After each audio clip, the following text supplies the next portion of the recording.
Donc là, je vous ai sélectionné 3 numéros du magazine américain Life, spécialisé dans le photojournalisme. Et ces 3 numéros qui sont intéressants puisque déjà, ils ont des femmes en couverture. Et ensuite, ils sont sortis à un moment clé de l'histoire des États-Unis, au moment de l'attaque de Pearl Harbor.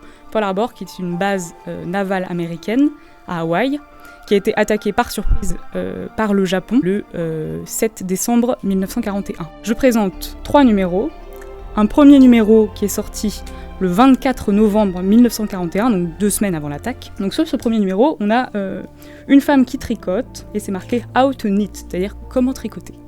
On voit que ici, c'est des préoccupations assez sommaires, qui en plus montrent la femme dans son rôle domestique avant tout. Deuxième numéro, qui paraît le 5 janvier 1942, donc à peu près un mois après l'attaque. Le numéro est clairement militaire, donc ici on va demander des infirmières. En fait, le journal annonce la recherche d'infirmières, donc Wanted 50,000 nurses. Donc la femme a à présent un rôle militaire. Troisième numéro, où on aperçoit une femme de la WAAF, alors je crois que ça se prononce comme ça, WAAF, c'est-à-dire Women Auxiliary Air Force.